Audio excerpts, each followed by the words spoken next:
Hi everyone and welcome to this Flosstube Extra. My name's Lynsey and today I'm going to be sharing some hints and tips to help you overcome those fears and record that first floss tube.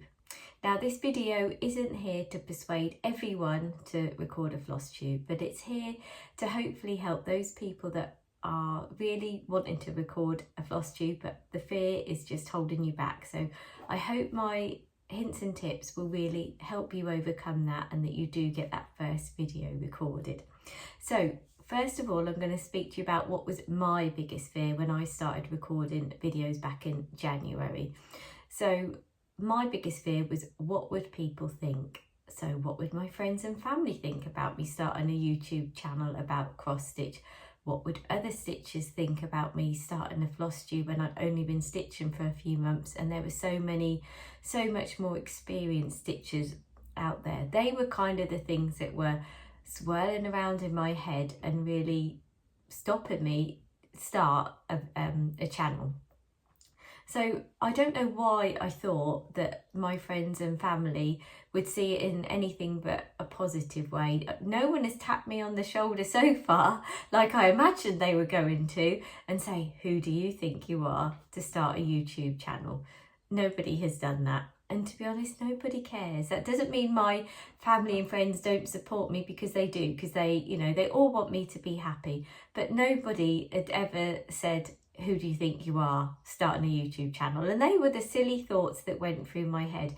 And most of the time when it comes to fears, they are just silly thoughts that actually there's no truth in them, but they're just the way our mind works to come up with loads of reasons of why we shouldn't do something, and just because it wants to keep us safe. That's just how the mind works. So once you have overcome that, once you realise that it's just a load of nonsense, you really need to try and get over those fears. But there will be other things that come up for you too, like for me. So, one of the other things is that we're not just going to imagine what our family and friends and strangers, what they might think, but we're going to worry about what we look like. But you do not need to be perfect to start a floss tube. You don't have to be a certain weight. You don't have to be a certain age. You just need to turn up and be you. You don't have to have perfect hair. You do not need to be a supermodel. You do not need to be a certain age. You can be young, you can be old, you can be anything in between. It really doesn't matter, because there will be people that are just right and want to watch you. Whatever your age, none of us have to be perfect. If you imagine yourself walking into a room, you wouldn't go and speak to people that you only thought were supermodels, would you? You would be, you'd be talking to everybody we're all different heights, we're different shapes, we're different sizes, we're different ages. And that's what makes life interesting, when everyone is so different. If we went into a room expecting to only speak to supermodels, none of us would be in the room for 5 minutes. And that's how you've got to try and see yourself on Flosstube. People do not expect you to be perfect. And quite often people relate to you more when you're not perfect. And, so I really want you to think about that. So you don't have to have the perfect nails, all of that stuff. Nothing has to be perfect. You just have to turn up and be you. Be your authentic self, and you will find your tribe of people. They will enjoy watching you. So the next thing is, you will always be your own worst critic. So you will be the one thinking, oh, well, in my case, oh, look at the lines on your face, or oh, your hair needs recolouring, or whatever it is, whatever our insecurities are. Have I filed my nails today? But you know what? No one else is going to really criticise you like you criticise yourself. When I'm watching another cross stitcher, I'm interested in what cross stitching they've done, if they're excited about their plans and all the shopping they might have done. They're the things that I love. I don't care what they look like. I don't care if they have perfect hair or they're a certain size. Those things are just not important to me, and they won't be important to other people too. So just try and be kind to yourself as well, that none of us are perfect. We all have our flaws. you know, but you can look at them as a good thing or as a bad thing. And there will be people that, like I say, that relate to you because of just the way you are. And that's brilliant. And there will be people out there that love watching you. There will be people out there that you won't be their cup of tea. But in all honesty, the only people that I really don't particularly want to watch are, if I don't really like any of the cross-stitch projects, then it's kind of, you know, it's a bit like watching a different hobby, you know, watching something that you're not interested in, isn't it? Like, I don't know, I'm not a knitter, so I don't want to watch a knitting podcast, you know, or not podcast, a channel. It's the same with cross stitch. You know, I love, you know, I don't need to love every project, but if someone had loads of projects that really weren't my taste at all, then I probably wouldn't want to carry on watching that channel. For me, I love it when somebody's got a similar taste in projects to me, or even if they're partly different, but there's some of the same ones, you know, that a similar taste, or, you know, that kind of thing. You know, what they look like, what they sound like is really irrelevant. So yeah, so just try and, you know, don't criticise yourself too much. Just let it go.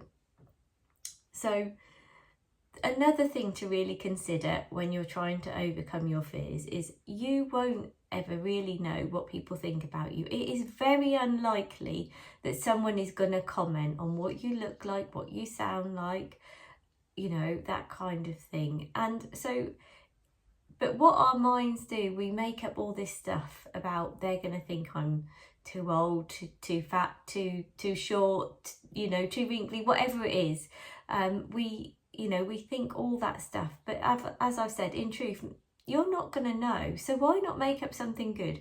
Why not think, oh, people are really going to like my floss tube. They're really going to like listening to my channel. They're really going to like my accent. They're really going to like the sound of my voice, because you're not going to know.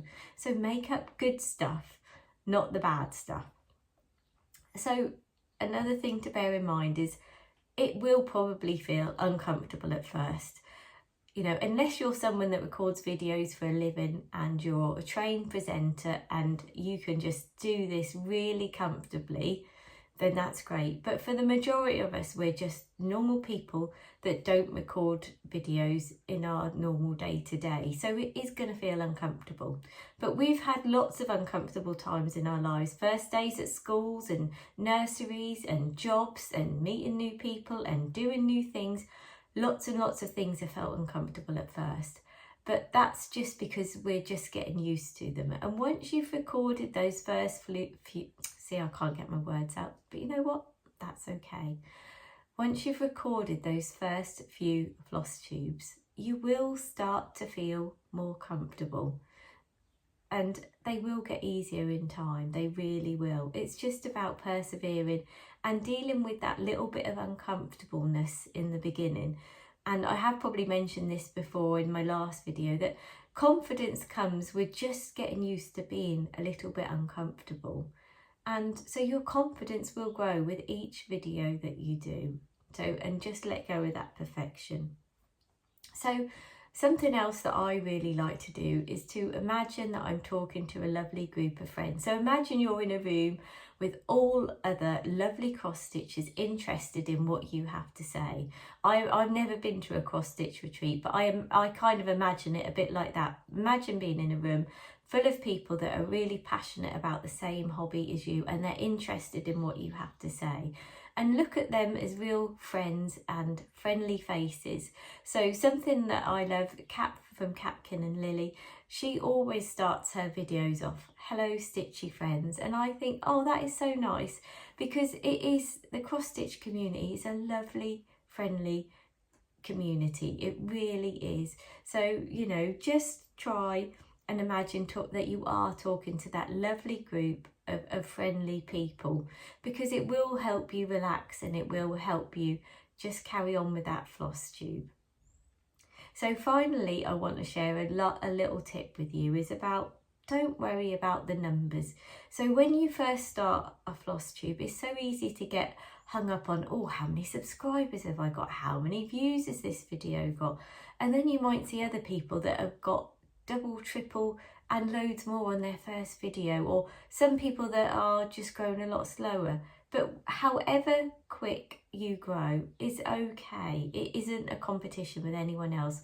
The only person I ever feel in competition with is myself. From the last video I recorded, I want to try and improve it. You know, and if someone's doing better than you, then yay, cheer that person on, cheer them on their way, because that's brilliant. It's great to see everybody doing well. And the ones that might be growing a bit, you know, slower, then cheer them on too. We're all on our journey and we will all grow at different paces. And some of it will just be down to these algorithms, which I have no idea about a YouTube algorithm and how that works. You know, I'm just looking at my floss tube as an extension of my hobby. And when I started, I really wanted to be in the mindset that recording a floss tube was going to be something that I really wanted to enjoy. So don't get me wrong, I still struggled that first video a lot. I started it about, I don't know how many times. I deleted it and restarted it, and that was okay. So just, you know, be kind to yourself, and, you know, you will feel uncomfortable. So you know, and don't expect perfection. I still say, I have in this one, I've fluffed up my lines, but you know what? Nobody really cares. The most important thing is that they're interested in what you have to say, rather than you delivering it in a real perfect way. I always remember when I was in an old corporate job, I had to give a presentation to about 50 people, and I was quite nervous, and there was one part where I really felt I fluffed up my lines, and I was like, afterwards I said to my friend, oh my God, I made such a mess of that presentation, and I was really beating myself up about it. And she was like, she didn't know what I was talking about. She said, oh, I thought it was really good, I don't know what you're on about. And that's quite often, when I say we are our own worst critic, we really are. So I could think about this video, oh, I got some words out wrong, I said a bit, and I could not post this video and think, right, I'll try and do it again. But in all likelihood, I might get something else not quite right.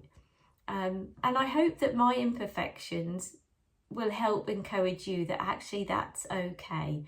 It's okay to post a video that isn't perfect. I would love to get to the point where I can post a perfect video. I am a bit of a perfectionist, so I don't find not being perfect easy, but actually it's okay. And the more we can just embrace that imperfection, you know, the better it will be. So, you know, I really hope that you take that away from this video, that you don't have to be perfect.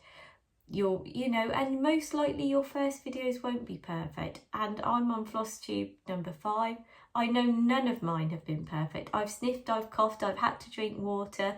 I've said I've said so, I've said other filler words, but that's okay. I've still had, you know, the most important thing for me is I've been able to chat to cross stitchers all across the world, which has been amazing. I've had advice from people, you know. I'm so pleased that I didn't think, well, I've got to be some experienced stitcher before I start doing a floss tube, because it's encouraged other new stitchers to do floss tubes too. So that's what you need to think. You know, you might be just at the beginning of your journey, and that's okay. You might be a really experienced cross stitcher and have lots of lovely projects to share, lots of advice to share, and how much are we all going to learn and benefit from you putting yourself out there.